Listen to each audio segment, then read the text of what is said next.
Miss PAODAM ing tabiri besingbu ahamba maktada tamna okcheba galonena nomaithen kunde soina khurumjari ngasi gi marui ahamba marui pauda Pambaini luchingba UNRF ki myo yohum phajin khibagi mayokta pungni funi pangi ban kaukre Ministry of Tourism gi makhada saba State Institute of Hotel Management ngasi Chief Minister N Biren sangakre Nimitayani Chathagadaba seed testing and seed certification of crops in Northeast Hill region ngasidagi hogdokre. Lunina Sukhvir Singh Sandhu amadi Gyanes Kumar bu election commissioner sing oina khankre. Mapungo pau miyam da pizari. Union government ga handak ta ceasefire tawduna peace talk chathaba haukiba Pambaina luchingba UNRF ki chief of army yauna miyoi ahum NIA na fajin kibabu yaningdaba amadi makoi bu thadokadabani haina ngasi ahing nyungyai hauraga pungni funi pangi Manipur pumba general strike chatharagani haina lopta nithuina warep laukre ngasi kakwada leba Manipur Women Federation MWF ki loisangda pangthokpa paugi mifam amada Federation of Civil Society Organization Fox ki president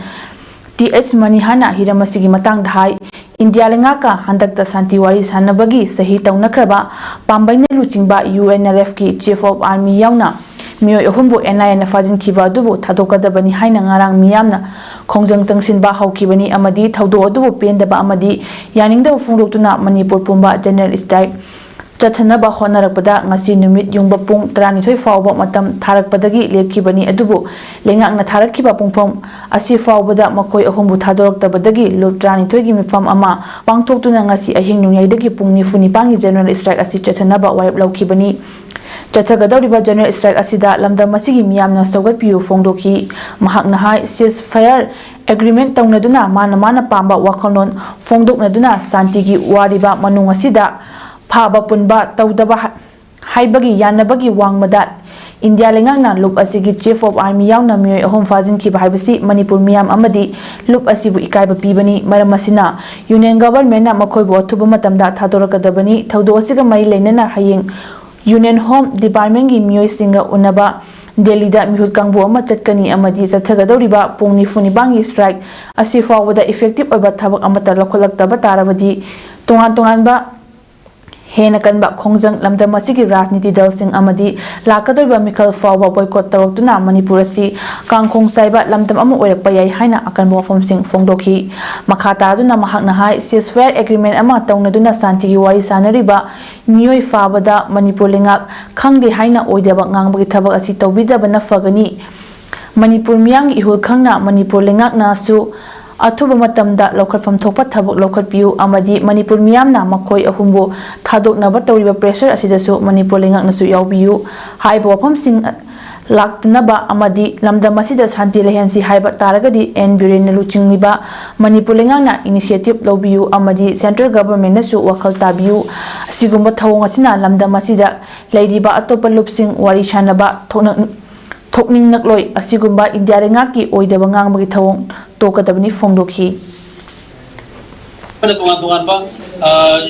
ek pansin bagi phumon lagadi ngasi lehori ba sanji khorokna bo honari ba tungan ba lalawru chu thokning ba jiga kan gada thokning dori ba asi India ki cheating je masi yade hai bani masi ki parikha thaba thadaba parikha ga koi ga pai mari si mayam praja miyam na mari lena bi kanu parikha ne koi gi thado hamnani parikha si kona to ba yai koi gi mathai thaga da ba father pundna hati ba tu ki ba to ba yai maduna koi masi hana kan bisan important oya bese miyam gi aya ba lojera ga koi na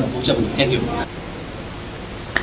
ngasi ahing nungyai chathagadoriba pung nifu nipangi general strike asida essential service singidi komthokani hari pambaina luchingba UNLF ki chief of army TH Thoiba LIC de mapu chief intelligence officer lieutenant colonel L Ingba amadi corporal landaba ngarang imphal gi mafam amadagi NI na fakibani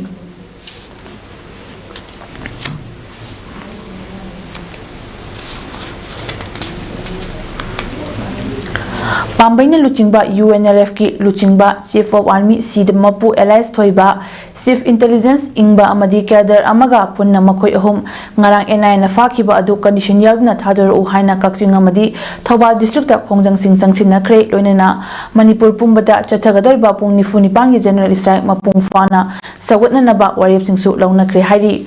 Kakching Kaithel da Kakching da leriba lop kya na ponduna Kakching Kaithel thong londuna amadi potmai panba leptuna miyang wakat mifam galoina na khanane ba mifam pangthokuna Manipur pumbada pung nifu nipangi general strike asi mapung phana sawatpa Manipur da hojik thokliba issue asi tharaga thorakpa issue khuding makta Kakching gi miyam na mapung fana sawatpa amasung saruk yaba khun ngak panatraga lamkhai ngak libasingbo phaba punbaki thabak makhata na chatha handanaba mari leinabada takshinba amasung makhata na phaba punbaki thabak chatharak labadi Kakching gi miyam na amata oina thengnaminaba amasung lan manungda Kakching Kaithel gi area da potcha yonba dukan hangbagi thabak asi pung 13 fawbada loishin hanba haibena chingbo warep singsu lauki hairi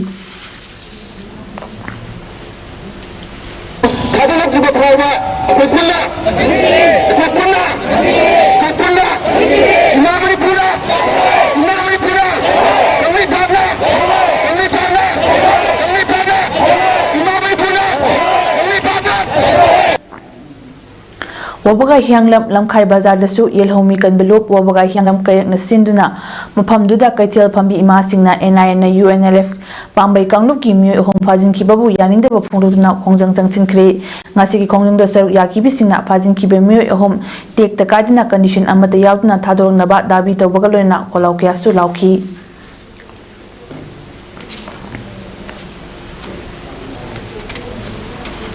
Kakching district ki sugunu kendra ki manung chanba tangjing khunjau community hall dasu Bharat Sarkar amadi Manipur lenga ka peace talk taunariba UNLF pambaina luchingba group ki commander in chief yauna myo ahum NI na fakibasi athubada thadorokadabani haidna ngasi khongjang changsin khre khongjang ado sugunu kendra ki manung da leiba khongyam makha lekai awang lekai tangjing khunjau tangjing ching lekai tangjing mangjing apunba maya paibi lupsingna punna sinduna tangjing khunjau community hall ta pangthokiba wakat khongjang aduda saruk yakibi nupi aman hai imalebak lamdam asigi apun basak tambu ngakna bagidamak thongna fana leiba UNLF pambaina luchingba group ka peace agreement taunariba myoy ahumbo NI na fajin basi yaningde pung kunmari ki manungda condition amata yaudna thatok pirakadabani haiduna maitai furup asibu kangani haidna thorok liba India lenga ka su peace talk taunariba group amagi myoy sing fajin lakpa haibasi maitai furup asibu mothatnaba India lengak na honaribra haibagi chingnaba miyam da pokhali haiki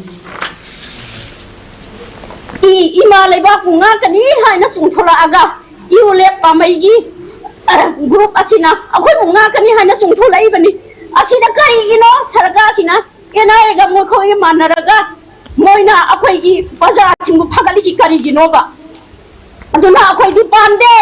ima maira paibi akhoina makhoi bu pha pa pande yam thona thadulu Hojik thadok taba taragadi pung kunmari sigi manungda hojik thariba miwai ahum mase thadok taba taragadi ima pairang paibi akhoina khongjang changchilakani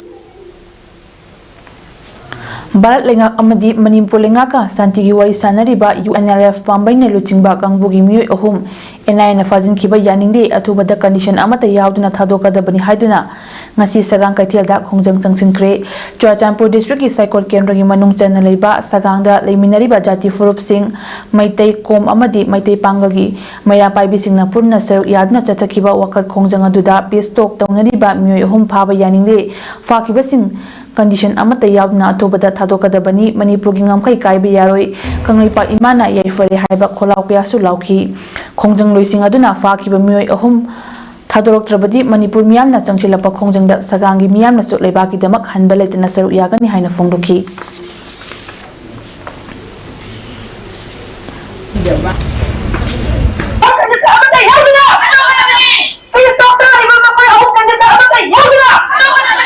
ꯊꯥꯖꯅꯤꯡꯗꯦ ꯑꯃꯗꯤ ꯍꯥꯏꯔꯤꯕ ꯑꯩꯈꯣꯏꯒꯤ ꯏꯆꯤꯜ ꯏꯄꯥꯁꯤꯡ ꯑꯁꯤꯅ ꯍꯧꯖꯤꯛ ꯍꯧꯖꯤꯛ ꯆꯠꯊꯔꯤꯕ ꯂꯥꯟ ꯑꯁꯤꯗ ꯃꯅꯤꯄꯨꯔꯒꯤ ꯉꯝꯈꯩ ꯀꯥꯏꯗꯅꯕꯒꯤꯗꯃꯛꯇ ꯍꯥꯏꯔꯤꯕ ꯏꯕꯨꯡ ꯏꯄꯥꯁꯤꯡꯅ ꯑꯁꯤꯒꯤ ꯁꯔꯨꯛ ꯌꯥꯕꯁꯦ ꯑꯗꯨꯛꯀꯤ ꯃꯇꯤꯛ ꯃꯣꯏꯅ ꯌꯥꯗꯨꯅ ꯉꯁꯤꯐꯥꯎ ꯂꯥꯛꯂꯤꯕꯅꯤ ꯂꯩꯕ ꯃꯈꯣꯏ ꯑꯍꯨꯝ ꯐꯥꯈꯤꯕꯗꯨ ꯀꯟꯗꯤꯁꯟ ꯑꯃꯠꯇ ꯌꯥꯎꯗꯅ ꯊꯥꯗꯣꯛꯄꯤꯔꯛꯎ ꯊꯥꯗꯣꯛꯇꯕ ꯇꯥꯔꯕꯒꯗꯤ ꯑꯩꯈꯣꯏ ꯃꯅꯤꯄꯨꯔꯗ ꯂꯩꯕ ꯏꯃꯥ ꯏꯕꯦꯟ ꯃꯩꯔꯥ ꯄꯥꯏꯕꯤ ꯏꯃꯥ ꯑꯩꯈꯣꯏ ꯑꯄꯨꯟꯕ ꯑꯣꯏꯅ ꯑꯀꯟꯕ ꯈꯣꯡꯖꯪ ꯆꯪꯁꯤꯜꯂꯛꯀꯅꯤ ꯅꯥꯀꯜ ꯑꯃꯔꯣꯝꯗꯁꯨ ꯚꯥꯔꯠ ꯁꯔꯀꯥꯔ ꯑꯃꯗꯤ ꯃꯅꯤꯄꯨꯔ ꯁꯔꯀꯥꯔꯒ ꯁꯥꯟꯇꯤꯒꯤ ꯋꯥꯔꯤ ꯁꯥꯟꯅꯔꯤꯕ UNLF ꯄꯥꯝꯕꯩꯅ ꯂꯨꯆꯤꯡꯕ ꯒ꯭ꯔꯨꯞꯀꯤ ꯀꯃꯥꯟꯗꯔ ꯏꯟ ꯆꯤꯐ ꯌꯥꯎꯅ ꯃꯤꯑꯣꯏ ꯑꯍꯨꯝ NIAꯅ ꯐꯥꯖꯤꯟꯈꯤꯕ ꯌꯥꯅꯤꯡꯗꯦ ꯑꯊꯨꯕꯗ ꯀꯟꯗꯤꯁꯟ ꯑꯃꯠꯇ ꯌꯥꯎꯗꯅ ꯊꯥꯗꯣꯛꯀꯗꯕꯅꯤ ꯍꯥꯏꯗꯨꯅ ꯉꯁꯤ ꯕꯤꯁꯅꯨꯄꯨꯔ ꯗꯤꯁꯇ꯭ꯔꯤꯛꯀꯤ ꯀꯨꯝꯕꯤ ꯀꯦꯟꯗ꯭ꯔꯒꯤ ꯃꯅꯨꯡ ꯆꯟꯕ ꯋꯥꯡꯉꯨ ꯑꯍꯜꯂꯨꯞ ꯃꯌꯥꯏ ꯂꯩꯀꯥꯏ ꯄ꯭ꯂꯦꯒ꯭ꯔꯥꯎꯟꯗ ꯃꯤꯌꯥꯝꯅ ꯋꯥꯀꯠ ꯈꯣꯡꯖꯪ ꯆꯪꯁꯤꯟꯈ꯭ꯔꯦ ꯋꯥꯡꯉꯨ ꯑꯄꯨꯟꯕ ꯃꯩꯔꯥ ꯄꯥꯏꯕꯤ ꯂꯨꯞꯅ ꯁꯤꯟꯗꯨꯅ ꯆꯠꯊꯈꯤꯕ ꯋꯥꯀꯠ ꯈꯣꯡꯖꯪ ꯑꯗꯨꯗ ꯁꯔꯨꯛ ꯌꯥꯈꯤꯕꯤ ꯋꯥꯡꯉꯨ ꯑꯄꯨꯟꯕ ꯃꯩꯔꯥ ꯄꯥꯏꯕꯤ ꯂꯨꯞꯀꯤ ꯂꯨꯆꯤꯡꯕꯤ ꯂꯣꯏꯇꯣꯡꯕꯝ ꯁꯥꯟꯇꯤꯅ ꯍꯥꯏꯈꯤꯕꯗ ꯃꯅꯤꯄꯨꯔꯗ ꯊꯥ 10 ꯍꯦꯜꯂꯕ ꯏꯔꯥꯡ ꯂꯩꯔꯤꯉꯩ ꯆꯌꯦꯛ ꯑꯁꯤꯗ ꯄꯤꯁ ꯇꯣꯛ ꯇꯧꯅꯔꯤꯕ ꯄꯥꯝꯕꯩꯅ ꯂꯨꯆꯤꯡꯕ ꯃꯤꯑꯣꯏ ꯑꯍꯨꯝ ꯐꯥꯖꯤꯟꯕ ꯍꯥꯏꯕꯁꯤ ꯏꯟꯗꯤꯌꯥ ꯂꯩꯉꯥꯛꯅ ꯃꯅꯤꯄꯨꯔ ꯄ꯭ꯔꯖꯥ ꯃꯤꯌꯥꯝꯗ ꯍꯦꯟꯅ ꯀꯟꯕ ꯏꯔꯥꯡ ꯊꯣꯛꯅꯕ ꯕꯥꯔꯇꯣꯟ ꯇꯧꯕ ꯑꯣꯏꯅ ꯊꯣꯛꯀꯅꯤ ꯃꯔꯝ ꯑꯗꯨꯅ ꯑꯊꯨꯕꯗ ꯐꯥꯖꯤꯟꯈꯤꯕ ꯄꯥꯝꯕꯩ ꯒ꯭ꯔꯨꯞꯀꯤ ꯃꯤꯑꯣꯏ ꯑꯍꯨꯝ ꯀꯟꯗꯤꯁꯟ ꯌꯥꯎꯗꯅ ꯊꯥꯗꯣꯔꯛꯀꯗꯕꯅꯤ ꯀꯔꯤꯒꯨꯝꯕ ꯊꯥꯗꯣꯔꯛꯇꯕ ꯇꯥꯔꯒꯗꯤ ꯃꯅꯤꯄꯨꯔ ꯃꯤꯌꯥꯝꯅ ꯆꯪꯁꯤꯜꯂꯛꯄ ꯈꯣꯡꯖꯪ ꯈꯨꯗꯤꯡꯃꯛꯇ ꯋꯥꯡꯉꯨꯒꯤ ꯏꯃꯥ ꯃꯩꯔꯥ ꯄꯥꯏꯕꯤ ꯂꯨꯞ 6 ꯋꯥꯡꯉꯨ ꯑꯄꯨꯟꯕ ꯃꯩꯔꯥ ꯄꯥꯏꯕꯤ ꯂꯨꯞꯅꯁꯨ ꯍꯦꯟꯅ ꯀꯟꯕ ꯈꯣꯡꯖꯪ ꯀꯌꯥ ꯆꯪꯁꯤꯜꯂꯛꯀꯅꯤ ꯍꯥꯏꯈꯤ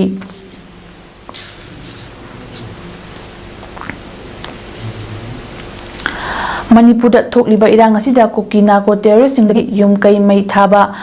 ꯀꯌꯥ ꯊꯣꯛꯂꯤꯕ ꯑꯁꯤ ꯀꯟꯖꯅꯕ ꯈꯨꯜ ꯉꯥꯛꯄꯒꯤ ꯊꯧꯗꯥꯡ ꯂꯧꯔꯤꯕ ꯏꯟꯗꯤꯌꯥ ꯂꯩꯉꯥꯛꯀ ꯁꯥꯟꯇꯤꯒꯤ ꯋꯥꯔꯤ ꯁꯥꯟꯅꯔꯤꯕ UNLF ꯄꯥꯝꯕꯩ MPAꯒꯤ ꯑꯥꯔꯃꯤꯒꯤ ꯂꯨꯆꯤꯡꯕ ꯌꯥꯎꯅ ꯃꯤꯑꯣꯏ ꯑꯍꯨꯝ ꯐꯥꯈꯤꯕ ꯃꯔꯝ ꯆꯥꯗꯦ ꯐꯥꯖꯤꯟꯈ꯭ꯔꯤꯕ ꯃꯤꯑꯣꯏꯁꯤꯡ ꯀꯟꯗꯤꯁꯟ ꯑꯃꯠꯇ ꯌꯥꯎꯗꯅ ꯊꯥꯗꯣꯛꯀꯗꯕꯅꯤ ꯍꯥꯏꯅ ꯋꯥꯡꯉꯨ ꯂꯩꯐꯝ ꯆꯤꯊꯦꯛ ꯂꯩꯀꯥꯏ ꯃꯩꯔꯥ ꯄꯥꯏꯕꯤꯁꯤꯡꯅ ꯃꯈꯜ ꯃꯈꯥ ꯀꯌꯥꯒꯤ ꯈꯣꯡꯖꯪ ꯆꯪꯁꯤꯟꯅꯕ ꯁꯦꯝ ꯁꯥꯔꯦ ꯍꯥꯏꯅ ꯂꯩꯉꯥꯛꯇ ꯆꯦꯛꯁꯤꯟ ꯋꯥꯔꯣꯜ ꯊꯝꯂꯛꯂꯤ ꯊꯥꯗꯣꯔꯛꯇꯕ ꯇꯥꯔꯒꯗꯤ ꯑꯩꯈꯣꯏ ꯋꯥꯡꯉꯨ ꯂꯩꯐꯝ ꯆꯤꯊꯦꯛ ꯂꯩꯀꯥꯏ ꯁꯤꯡꯂꯨꯞꯇ ꯂꯩꯔꯤꯕ ꯏꯃꯥ ꯃꯩꯔꯥ ꯄꯥꯏꯕꯤꯁꯤꯡꯅ ꯑꯀꯟꯕ ꯃꯈꯜ ꯃꯈꯥ ꯀꯌꯥꯒꯤ ꯈꯣꯡꯖꯪ ꯆꯪꯁꯤꯜꯂꯛꯀꯅꯤ ꯍꯥꯏꯕꯁꯤ ꯃꯤꯗꯤꯌꯥꯒꯤ ꯊꯣꯡꯗ ꯊꯝꯖꯔꯤ Board of Secondary Education Manipurna ꯂꯧꯕ ꯀ꯭ꯂꯥꯁ 10ꯒꯤ ꯑꯦꯛꯖꯥꯝ ꯆꯍꯤ ꯑꯁꯤꯒꯤ ꯑꯣꯏꯅ ꯍꯌꯦꯡꯗꯒꯤ ꯍꯧꯔꯒꯅꯤ ꯑꯃꯗꯤ ꯑꯦꯛꯖꯥꯝ ꯃꯅꯨꯡꯗ ꯀꯅꯥꯒꯨꯝꯕ ꯃꯤꯑꯣꯏ ꯑꯃꯅ ꯅꯠꯇ꯭ꯔꯒ ꯂꯨꯞ ꯑꯃꯠꯇꯅ ꯕꯟ ꯁ꯭ꯇ꯭ꯔꯥꯏꯛ ꯕ꯭ꯂꯣꯀꯦꯠꯅꯆꯤꯡꯕ ꯇꯧꯕꯤꯒꯅꯨ ꯍꯥꯏꯅ ꯕꯣꯁꯦꯝꯒꯤ ꯆꯤꯌꯔꯃꯦꯟ ꯑꯈꯥꯝ ꯖꯣꯏ ꯀꯨꯃꯥꯔꯅ ꯃꯤꯌꯥꯝꯗ ꯑꯄꯤꯜ ꯇꯧꯔꯛꯂꯤ ꯉꯁꯤ ꯕꯥꯕꯨꯄꯥꯔꯥꯗ ꯂꯩꯕ ꯕꯣꯁꯦꯝꯒꯤ ꯑꯣꯐꯤꯁꯇ ꯄꯥꯡꯊꯣꯛꯈꯤꯕ ꯄꯥꯎ ꯌꯨꯝꯐꯝ ꯑꯃꯗ ꯋꯥꯐꯝ ꯑꯁꯤ ꯐꯣꯡꯗꯣꯛꯂꯗꯨꯅ ꯖꯣꯏ ꯀꯨꯃꯥꯔꯅ ꯍꯥꯏ ꯍꯟꯗꯛ ꯄꯥꯡꯊꯣꯛꯀꯗꯧꯔꯤꯕ ꯑꯦꯛꯖꯥꯝ ꯑꯁꯤꯗ ꯃꯅꯤꯄꯨꯔꯗ ꯍꯧꯈꯤꯕ ꯆꯍꯤꯒꯤ ꯃꯦ 3ꯗꯒꯤ ꯍꯧꯗꯨꯅ ꯊꯣꯛꯂꯤꯕ ꯂꯥꯟ ꯑꯁꯤꯅ ꯃꯔꯝ ꯑꯣꯏꯗꯨꯅ ꯍꯧꯖꯤꯛ ꯔꯤꯂꯤꯐ ꯀꯦꯝꯞꯁꯤꯡꯗ ꯆꯪꯖꯐꯝ ꯂꯧꯗꯨꯅ ꯂꯩꯔꯤꯕ ꯄꯨꯟꯅ ꯃꯍꯩꯔꯣꯏ 1,000 ꯑꯃꯗꯤ ꯐ꯭ꯔꯤ ꯑꯣꯐ ꯀꯣꯁꯇ ꯑꯦꯛꯖꯥꯝ ꯊꯥꯍꯜꯂꯤ ꯑꯦꯛꯖꯥꯝ ꯃꯅꯨꯡꯗ ꯀꯅꯥꯒꯨꯝꯕ ꯃꯤꯑꯣꯏ ꯑꯃꯅ ꯅꯠꯇ꯭ꯔꯒ ꯂꯨꯞ ꯑꯃꯠꯇꯅ ꯑꯦꯛꯖꯥꯝ ꯍꯧꯕꯗꯒꯤ ꯂꯣꯏꯕ ꯐꯥꯎꯕ ꯕꯟ ꯁ꯭ꯇ꯭ꯔꯥꯏꯛ ꯑꯃꯗꯤ ꯕ꯭ꯂꯣꯀꯦꯠꯅꯆꯤꯡꯕ ꯇꯧꯕꯤꯒꯅꯨ ꯍꯟꯗꯛ ꯄꯥꯡꯊꯣꯛꯀꯗꯧꯔꯤꯕ ꯑꯦꯛꯖꯥꯝ ꯑꯁꯤ ꯃꯃꯥꯡ ꯆꯍꯤꯁꯤꯡꯗ ꯄꯥꯡꯊꯣꯛꯄ ꯑꯦꯛꯖꯥꯝꯒ ꯈꯔ ꯈꯦꯠꯅꯕ ꯃꯑꯣꯡꯗ ꯄꯥꯡꯊꯣꯛꯀꯗꯧꯔꯤ ꯃꯔꯝ ꯑꯗꯨꯅ ꯑꯦꯛꯖꯥꯝ ꯍꯣꯜꯗ ꯇꯥꯔꯤꯕ ꯑꯣꯖꯥꯁꯤꯡꯅ ꯃꯍꯩꯔꯣꯏꯁꯤꯡꯗ ꯅꯤꯡꯊꯤꯅ ꯑꯦꯛꯖꯥꯝꯒꯤ ꯆꯠꯅꯕꯤ ꯃꯃꯤꯡ ꯃꯊꯥ ꯔꯣꯜ ꯅꯝꯕꯔꯅꯆꯤꯡꯕ ꯏꯐꯝ ꯇꯥꯛꯄꯤ ꯇꯝꯕꯤꯅꯕꯁꯨ ꯑꯄꯤꯜ ꯇꯧꯈꯤ ꯂꯣꯏꯅꯅ ꯑꯦꯛꯖꯥꯝ ꯑꯁꯤꯗ ꯄꯨꯟꯅ ꯃꯍꯩꯔꯣꯏ 53,935ꯅ ꯇꯣꯉꯥꯟ ꯇꯣꯉꯥꯟꯕ ꯑꯦꯛꯖꯥꯝ ꯁꯦꯟꯇꯔ 184ꯗ ꯑꯦꯛꯖꯥꯝ ꯊꯥꯒꯗꯧꯔꯤ ꯍꯥꯏꯅꯁꯨ ꯐꯣꯡꯗꯣꯛꯈꯤ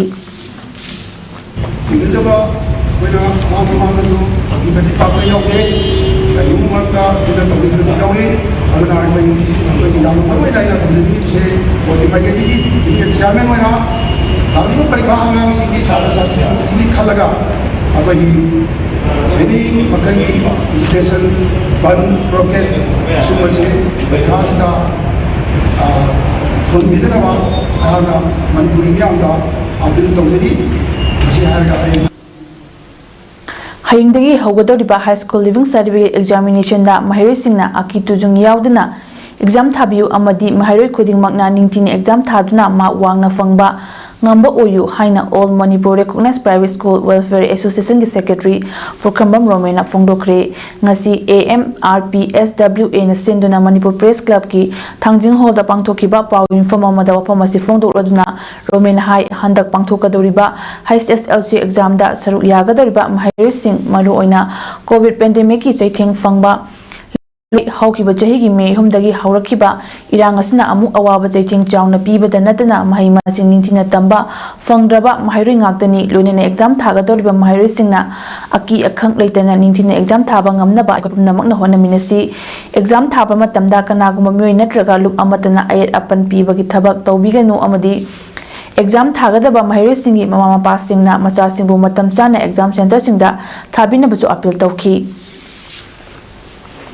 छात्र मसा मसा मदी पेरेंट्स सिंगी ओदिगदबनी अदुगा पेरेंट्स सिंगना एग्जाम के अकोइबदा पुन्न पुन्न लैसलगा कोई एग्जाम खुंबांग चेनबगी मवंगदा कोई फत्तब ममी सागतगी आइनबी अदु तौबिगनु असिगुंबा तोरक मतमदा थोनिंगदबा थोको पामदबु सिंग तोरक मतमदसु एसोसिएशन की थाइतगी करिमु मतिंग मत पांगजरोय मरम असिना हाइरबे एग्जाम असि अंगांग सिंग मराय बुलेपदोरिबा एग्जाम अमनि खनबिरगा टेक्ता कायदा मपुंग फाना पांगथोनबा होनबदा कोई खुदिंगमंगना मतेंग पांगमिनदुना एजुकेशन बु अवांग थाक पोरकनबो होनमदा कोई ईशा ईशा की दायित्व पुनः नौमिनसी हाइबना अमुकसु हन्ना all Manipur recognised private school welfare association माइकेटिंग notice thank you Imphal East District ki Nomai Chungda India government ki Ministry of Tourism ki sponsorship makada chaba State Institute of Hotel Management ngasi Chief Minister NBN na sangakre Manipur lenga ki Department of Tourism na sinkiba thawmaduda Power Minister Thongam Biswajit Works Minister Govindas Kontauzam MLA Singh TH Syam Kumar Sapam Kunjakesor Khuraizam Loken MD Asap Uddin TH Arun Kumar TH Shanti Sheikh Norul Hassan ex-MLA and Indrajit Chief Secretary Binit Dr. Binit Joshi lenga ki senior official kya susar yaki State Institute of Hotel Management semgat sagat paki implementing agency Manipur Police Housing Corporation Limited na oiki Institute asi BSc Hotel and Hospitality Administration BSc Culinary Arts and Catering BBA Travel and Tourism Management amadi Postgraduate Diploma in Aviation Hospitality and Tourism ki coursing tambayagani Taramadu da wanga Chief Minister na SIHM linkhatpasi yamna maruoi state amagi economy amadi employment generate tawbada tourism sector na chawna impact pi haiki institute asina lairiba mafam gi fazababu singtharaduna institute asida train tawdoriba trainees sing amadi trainers sing na prakriti ga afaba mari thamnaba amadi fazaba mafam asi preserve tawduna thamnaba institute asigi trainer amadi trainees sing da haiki ship away our long through side again another Shanghai on the highway Sankulaiba at the data point of Sangarang and Shanghai water park at the Unity Mall market share on the Pocodori Lady Mayam shopping school Tamiba Hokulaiba normally Sarata Liba Dukan Amiba Bazar Satin Mayam City Show Hola the way Nakala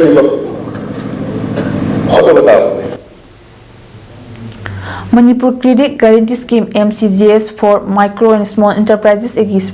Sentang Makada Lupa Crore Tara Humdogi Senpam Beneficiary Lising Machatuk Yankhaida Manipur Chief Minister Nongthomam Be na Kusina Kre ngasi Babu Parada Laiba Chief Minister Secretary ki Darbar Hall da Pangthokiba distribution of loan sanction ki thoram Chief Minister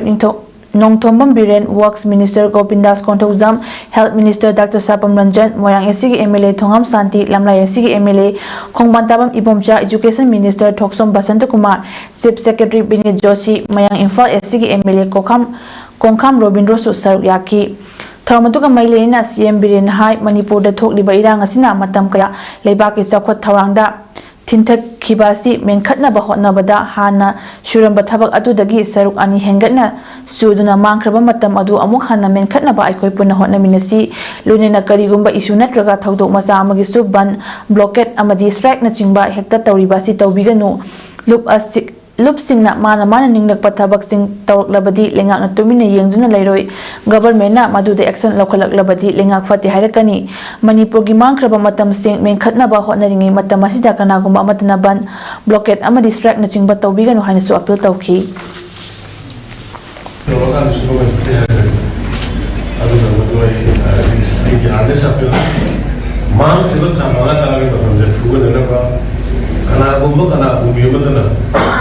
any issue again, Manipur, blockade, there is a strike, block the highway blockade the city. Once again, I noticed in the thanks to Julie, they were only wishing to appeal no event, and he emotionally approached drug अमदी HIV/AIDS की मतंगदा MU की vocational course अमा हांगनब होनरगनी हाइना MU की vice chancellor professor N लोकेंद्रना फोंदोक्रे वफम असि मणिपुर यूनिवर्सिटी की department of vocational studies and skill development सिंधुना MU की कोर्ट हॉल दा पांगथोकपा 1 day sensitization workshop on HIV/AIDS prevention and control act 2017 for students and faculty members of MU की थरमदा हाइकिबनी Manipur AIDS Control Society makes ne sponsor tawduna pangtokpa tharmaduda MU gi registrar Professor W Chan Babu amadi Max ki Joint Director Dr H Diamond yauna maru eba mui kiana saruk yaki tharmaduda BC Professor and Lokendra na makha taraduna MU da first aid ki course hanglaga mui kiyada kana piba haukiba atugumna atuba matamda drugs amadi HIV/AIDS की मतंग दसु course हापनब होटनरी करिगुम हाइबा course असी हांगबा तारगदी महाइरोइ सिंग दसु मखल कयागी कानब पीबगी मथक दसु drug लाना सिजिनबा मदी HIV/AIDS की लाइना सिबु control तौबदसु लायगनी हाइकी the metropolitan cities all across the globe. Once a student will have some basic degree in say drugs and AIDS, obviously if they are trained properly, if they are given proper knowledge and a proper education, they can easily get themselves placed at least in some of the NGOs or many of the government departments or many of the other say funding agencies. They will be interested to support them.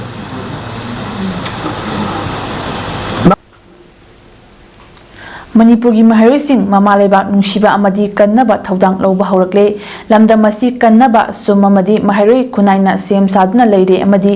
lairik tamjaningba awaba nangliba mahari khangatlaga lemna mahai tamhangani haina Socialist Students Union of Manipur sumna fongdokre wafam asing asi sum gi mapan suba mapo kumon thoram lamlai janagi nungsi kolda नाट के थरम क्या पांथोक्रे थरम Manpur इरांग ngमखै कायदनबा होटनबदा लेखिद्रब म्युइसिंगी इमुंग मनुंगदा अंगंबा cell यावना इकाय खुमनब उतकी मसीद नतना लेखिद्रब सिंगी मफमदा हाइले कतुना इकाय खुमनब उतपगा लोइनना मिट अनि Tumin लेपना अवाबा फोंदोकी थरमदुदा सुंगी president S याइमन high Manipur की महाइरोइ सिंगना ममालेबा नुंसिबा हेंगलकपगा लोइनना लमदम मसिबु ngaknaba thawdang lawrakli masida sumnasu thawdang lawri manipur asi afaba maikeida puraknaba amadi ngaknaba sum amadi mahiroi khunaina sem saduna lei lamdam ama fahanba haibasi mahiroi singi thawdang lei manipur kannaba hotnabada handak leikidraba athauba singi imung manung amadi leita lairaba kaya rasu makhatana angamba mating pangani lupasina manaba khunai puraknaba hotnari relief camp da leiriba amadi makhatana lairik tamningba adubu tamthabadi ngamdraba class 12 loiraba nupi macha tara School Women College da tamhangani class 10 loiraba mahiroi tara amasu school singda lemna tamhangani mahiroi nupi macha su khangatlaga lemna mahai tamhanna bahotnabagi maramdi lamda masida ima singna lawriba thawdang ikai komna utuna thabak asi paikhatpani haiki mahangna makhatana hai manipur lenga ki oja singna masa sing lenga ki school da tamhanaba hotnabiu masina lenga ki school sing fakatpada mateng oigani mahiroi singna laik tambagi matangda matam chana laik fanghanba ngamnaba bosem yauna mari leinaba singna hotnabiu amadi hayengdagi hawgodoiba class 10 gi mahiroi singsu ayat apan yauduna parikha thabiu haiki Sagibasu leibaga matungina anoga secretary lae aduga ngasai ge han chairman sinasu anoga mahiroi singi damakta tabak thoram mayam amasu paikali hairiba thabak thoram sing ase union sinasu mapung phana sogali amadi makhata nasu mahiroi singi hena phana ba adugumba lairik sing haibadi koina multi color gumba asigumba sem sabagi mathangi chahi dagi koi tawrani haibadu masu ekoi chairman phongdok pirap lei aduga Thormaduda Narendra Ningomba Chairman Manipur Red Cross Society Soraisam Yaima President Chum Y Vosan LKBVF President M Wajid AMPSU President Mui Singasina Atoiba Mitunglen Oina Saruk Yaki afaba maru marang sing puthoki hairabadi thagadalba maru sing adu intina test tawraba matungda puthopa ngamgani haina North East Hill Region Manipur Center Imphal gi Principal Scientist Dr. I Mega Chandrana Fongdokre afama singasi lampel patalaiba ICR Research Complex for North Eastern Hill Region Manipur Center na senduna numitari ni chupna chathagadaba seed testing and seed certification of courts in Crops in Northeast Hill Region Hautopagi Tharamga Mari Lenana Fongdokhibani Training Program Hautopagi Tharamadudha Central Agriculture University Registrar Dr. T.R. Sharma ICR Research Complex Northeast Hill Region Manipurgi Seed Crops Principal Scientist Amadi Nodal Officer Dr. I. Megachandra Amadi Center Asigi Head of Regional Center Dr. Ram Gopal Laha Yauna Tongan Tonganba District Singtagi Lakpa KVK gi Mui Kayasu Saruk Yaki Megachandran High ICAR Research Complex Center da All India Coordinated Research Project on Seed Haiba Project Amagi Makada Maru Oina Lamda Masiga Janaba Maru Marang Sing Matau Karamna Putukani Haiba Sigi Matangda Ngasigi Training Program Asi Pangtokpani Seed Act 1966 Sem Kiba Adu India Lengaki Oina 1968 Tagi Chatnaba Haure Adubu Apipa State Singdadi Nintina Implement Tawdabana Lawmi Singda Kudongcha Dabakaya Mayok Nahali Maram Aduna Miyamda Yeliba Thananaba Maru Marang Sing Asi Haubagi Chang Walakpa Asi Maru Oina Maru Marang Sing Aduda Amot Aka Yaubasina Afaba Quality Yaudabani Tagadorba Maru Marang Sing Adu Nintina Test Tawdabana Fai Fate Khangba Ngamdabani Maru Marang Putopa Haubadagi Hauna Nintina Test Tawba Mathautai Tagadorba Lofam Adu Suhana Atuba Beadi Sing Tharamba Mapam Oroidabani Lomi Singna Maru Marang Sing Leiba Thaba Matamda Tinjabagi Fatabagi Campaign Kaya Lakpa Thengnarakpadagi Mari Lenaba Authority Singna Kupna Khanaduna Test Tawduna Afaba Maru Marang Puthoknaba Mari Lenaba Official Sing Tharaktuna Training Program Asi Hautokpani Haiki Inspector, I feel like Mayam, laboratory test over set analysis, notified of the other. I'm notified of where the training of the other, training the compensation as I share. Thasigi Anida Jenimsta Federation of Haumina Sinduna Yek Salaisa Singna Iripaki the Mata Katuklaba Sing the PJB High Bahiramda Pangtokiba Blood Donation Camp da Saruyakiba Haumigi Tomi Singbo Puning Tokat Pagalonina Certificate Pitna Ikaikumna Utkre Nasi Federation of Haumina Sinduna Manipur Place Club Ki Loktak Hall the Pangtokiba Taramaduda Federation of Haumigi President Sapamcha Jadumani Vice President Dr. R. Hira Kabui Amadi Federation Asigi members Singna Saruyaki Federation Asigi President Sapamcha Jadumani Fongdokibada Federation Asi Yek Salagi Leiba Furup Kunmangagi Lup Amani Hariba Furup Singasina Hojik Lamda Masita Chatariba Lan Asida Mapan Tokna Mating Pangbang Drabusu Ireba Kidamak Lanting Nariba Toba Singna Aso Panang Napamatamda Mating Oinaba Hajuna Ibi Bagitoromasi Pangtopani Haina Fongdoki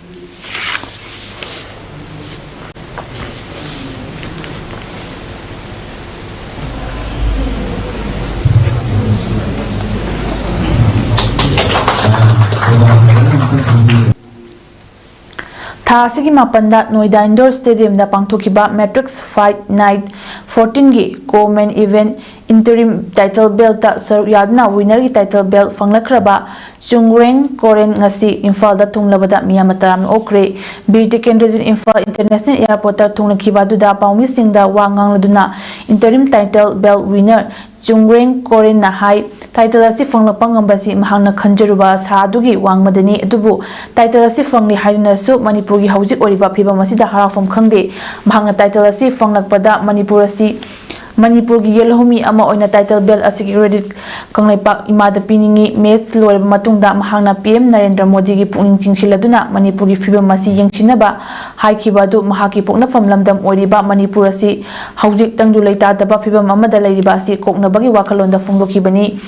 State Asiki Chief Minister NBN Su Sana Khotna Babu Pamjaba Amadi Sanari Singbo Yokatba Pamba Miyoi Ama Oibanina Hauzik Thokliba Crisis Asi Athuba Matamda Loishinduna Sanari Sing Sanabada Hena Pukning Changhanduna Lamda Masigi Mingzat Hena Purakpa Ngamnaba Hotnabiu Haiki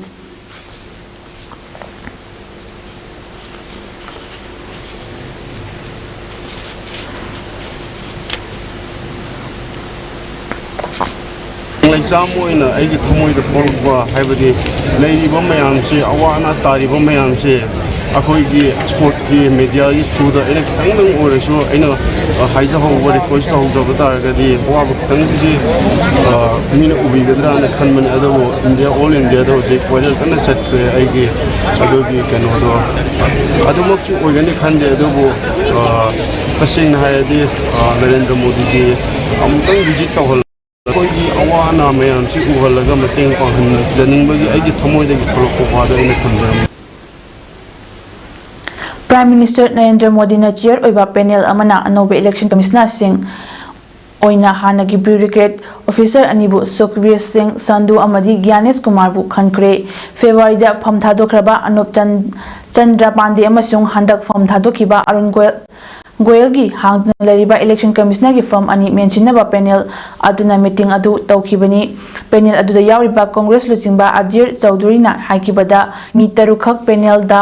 Pukhalaki candidate Chani gi manungdagi miyoi taruk mingdu karamna shortlist ta tawrokibagi haibagi wafam sengkide lisinga maga chamapan humfu humdoida pokpa Sukhbir Singh Sandhu lisinga maga chamapan marfuta nipan batch retired IS officer ni mahakna hana payam khraba famsing adudi Uttarakhand gi chief secretary additional secretary oina higher education department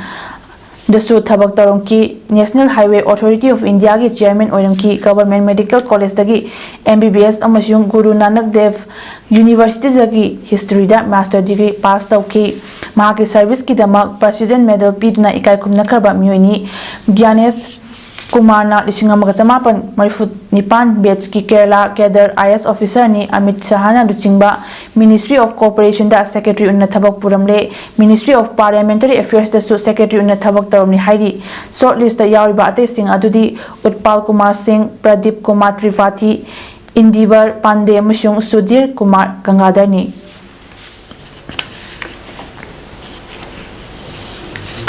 Union Information and Broadcasting Minister Anurag Thakur na haikibada lamchat motpagi fi thongdabagi amadi khoncho panachingbagi utpagi thawngsing sandokpagi daita ministry asigi nate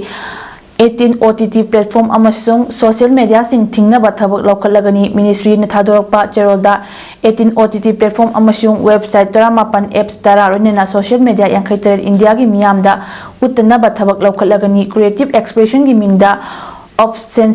obscenity, vulgarity, abuse sanduknaba amasung taroidabani OTT platform gi mayokta action lakhotnaba Information Technology Act lisingani gi provision gi makhada atay ministry sing amasung department ga tanaraga thabak paikhatnaba warep laukibani hari government na thinkraba platform sing di Dream Films, Bubi, Yesina, Uncut Ada, Try Flix, X Prime, Neon X VIP, Pesurams, Hunters, Rabbit, Extra Mode, New Flix, Mode X, Mosflix, Hotshot VIP, Fugi, Chico Flix, amasung Prime Play Sanabagi Pauda NHPC Limited Loktak Power Station ki sponsorship makada amofa moyang sinduna Chingai Lampak moyang Zathariba First Chief Minister and 14 Loktak Trophy 2023-24 gi ngasi shana ki ba match da amofa FC moyang na signing FC Imphal bo panjal ahum anida thoikre match ki hanba masung ani suba panjal do signing FC Imphal gi jersey number 10 Jetli Bura Goena match ki minute kontrani toy amadi jersey number 13 Saranso Tabron Yuna minute kontrate ta changki mai pakraba team amofa MC moyangi panjal singduna jersey number kunta ngapigani kunmanga Hemam Samson na match ki minute nifuma toy amasung jersey number 10 mari Haikruzam Johnson na minute yankai manga amadi humfuda changki bani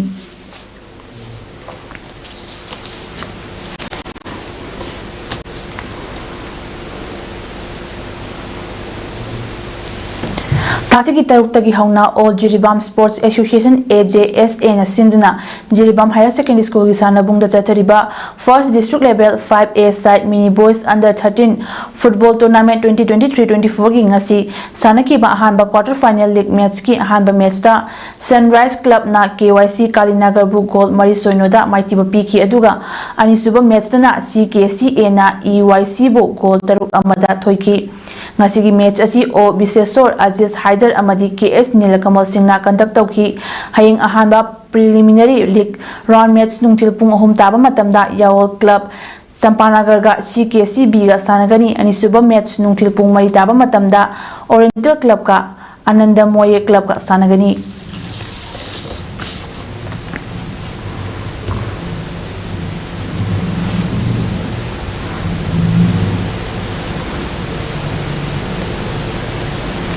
Aribada Maluiba Pau Amuhana